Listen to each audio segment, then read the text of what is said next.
Yes, computer. Okay. Up.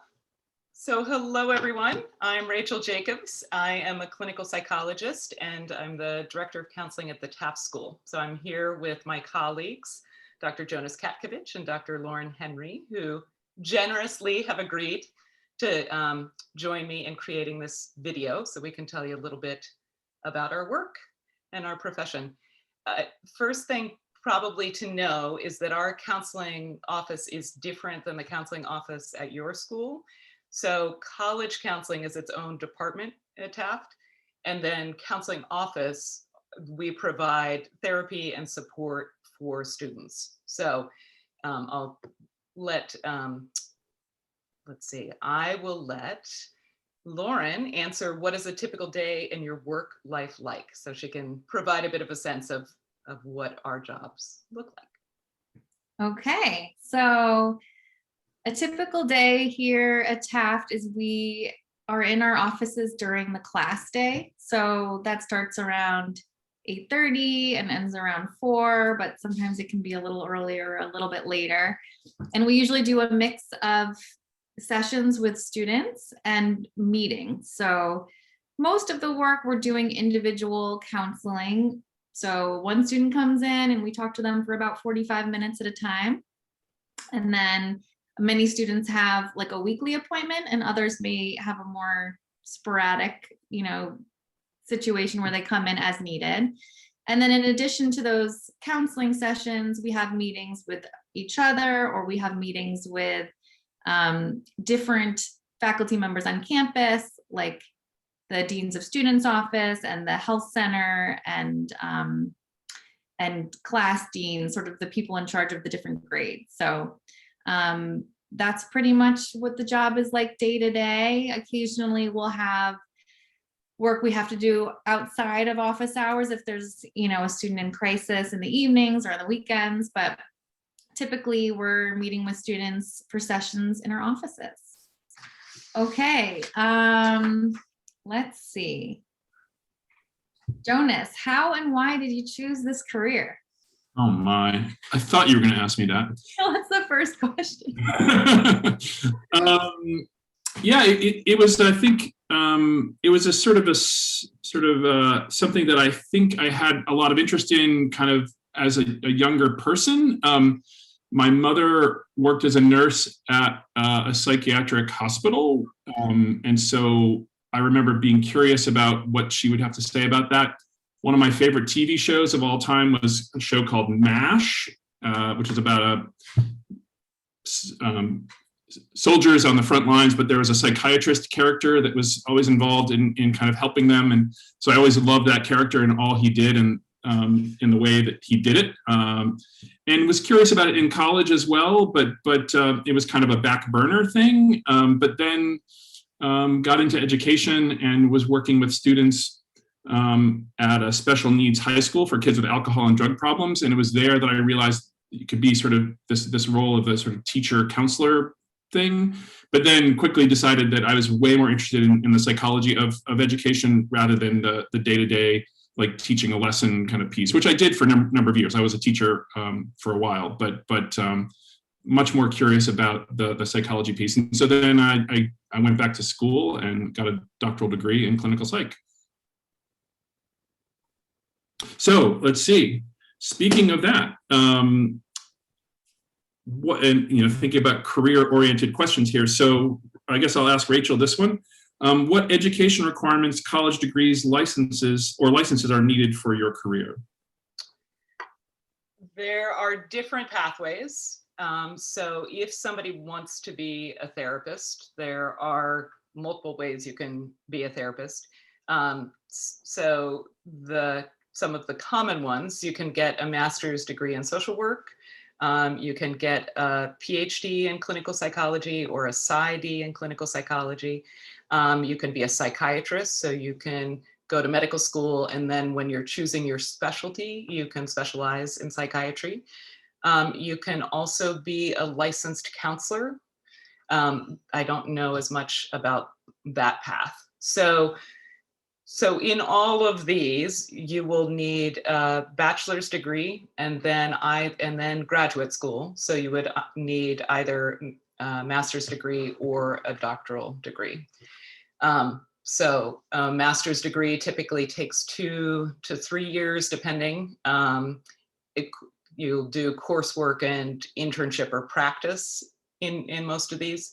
And then a PhD, I think, can take 5 to 7 years, depending on your coursework, your internship, and then also your dissertation. You do need to be licensed, which is a good thing. So in addition to the degree, each state has its own licensing requirements. So if you are working with a therapist, they should be a licensed therapist. They should be licensed in the state where you are working with them. And different states have their unique requirements. I recall when I moved to Connecticut, I had to take a test and then also had to have a certain number of supervised clinical hours in order to meet criteria in order to become licensed. Does that answer enough? Let's see. Lauren, what are the most and least rewarding aspects of your job? I wanted to ask that one to you. we could. Yeah, we could all, I feel like we could all maybe contribute. Okay. So, well, I started off with a social work degree. I now also have a PsyD, but I got my original, and the way in which I am licensed is still through social work.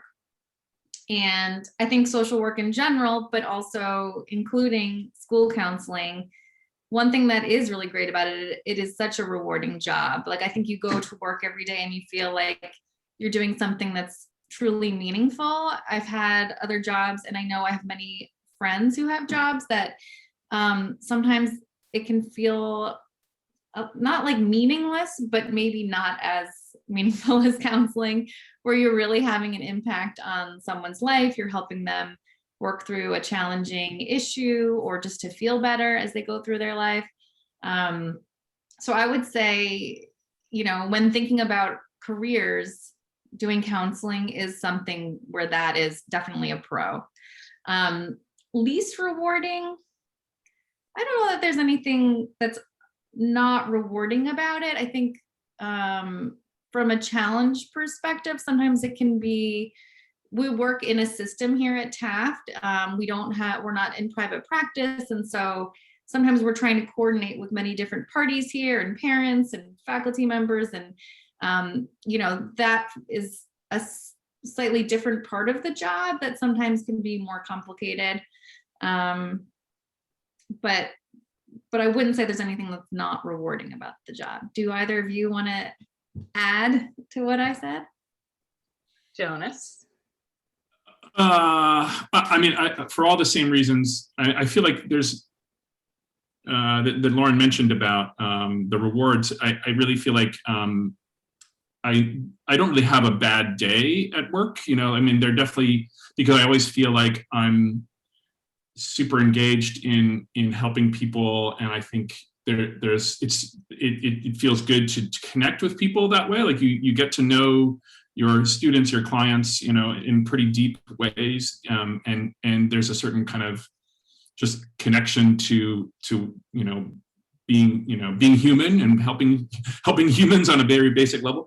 I think sometimes it could be hard because the content matter is complicated and difficult. Sometimes we here at Taft, we have a range of student needs. We're capable of handling a lot of complicated things here, and sometimes so obviously you feel sometimes it's easy to feel bad about your clients because they do often bring to you lots of difficult experiences from their lives, or just living very hard lives these days, or because of whatever their ailment is. So there's that part, because it's definitely serious work. It's not just sort of chatting with people and making them feel better. It's it does involve serious efforts at understanding people, and that can be complicated sometimes. You know, it's not.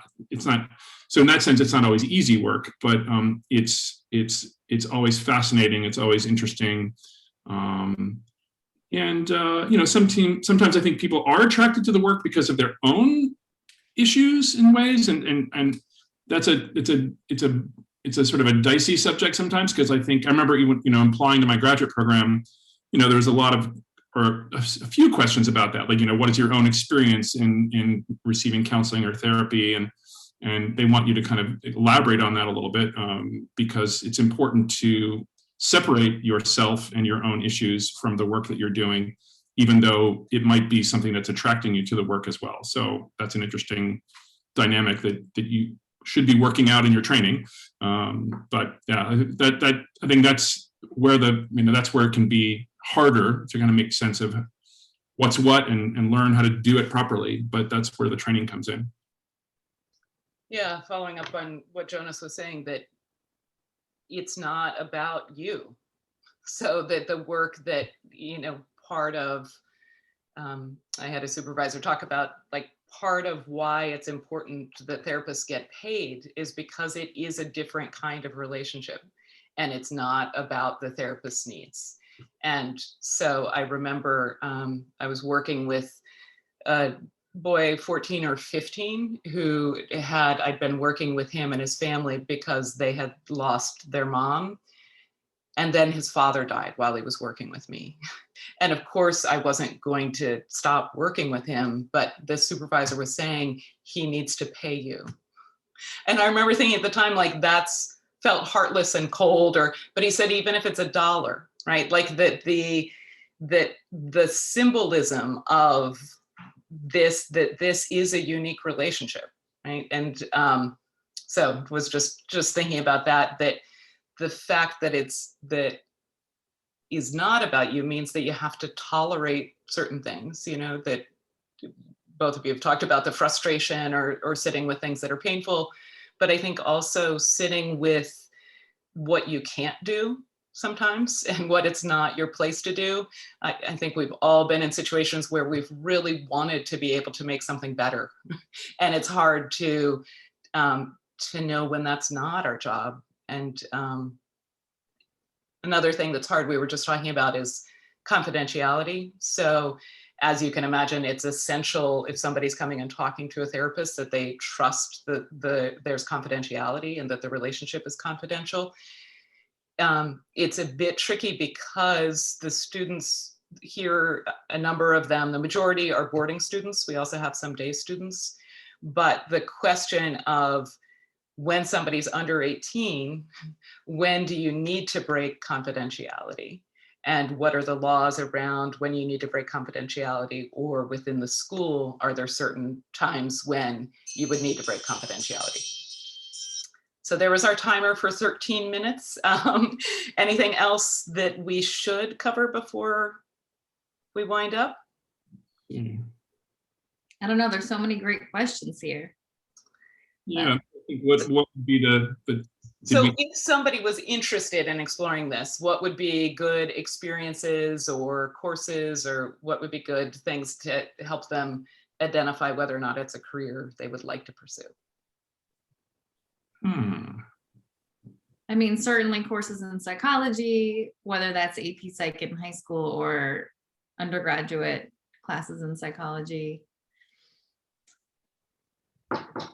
I would say volunteer. Oh, do you getting? I'm getting a knock, so carry on. We'll not be broadcasting the therapy session that's about 1 minute and I'll finish up the Zoom. Okay, terrific, thanks. I was thinking volunteer work possibly, but I do feel like I had a lot of volunteer experiences, and it didn't really feel similar to your work as an actual therapist. I don't think there's really a way to get that experience until you're in it. So yeah, but I remember we had one person interview for an internship who had sat in and so a therapist had let her come and sit in on sessions, which I was shocked by because I'd never heard of it before. So it is, I mean, it tricky. where you do the training behind the one-way mirror kind of thing, like, you know, so people could observe. I did that, A session. I did a little bit of that too, which is very important. But I think, yeah, I mean, there's a lot of resources on the internet. Like there are a lot of, I mean, I think of just in terms of articles about like psychotherapy and the work that like the topics and kind of current understanding of those topics. I think of like Psych Central, which is a website that has a lot of interesting articles. I kind of refer to that occasionally. Psychology Today. Yeah, those are the sort of pop psychology ones. There's a lot of interesting stuff there. But again, like there's a lot of ways to do work in the counseling venue. Like again, there's different licensures and things like that. But yeah, I mean, I guess doing some homework online, kind of curiously finding out like what people do and how they do it. And I think doing exactly what you're doing now, like talking to people who do the work and or who did the work, and finding out more about their experience and what they enjoy and what they don't, and what their skill sets are and their, you know, characteristics. Whether the more that you learn, do you get more excited and interested, or do you start to feel like, I don't know that that's right for me? It can be interesting to ask what different options people considered, or what their different pathways people took to end up in their profession. So I have somebody coming. Lauren, Jonas, thank you both so much for doing this with me, and we hope you have a great day. Bye-bye. Bye.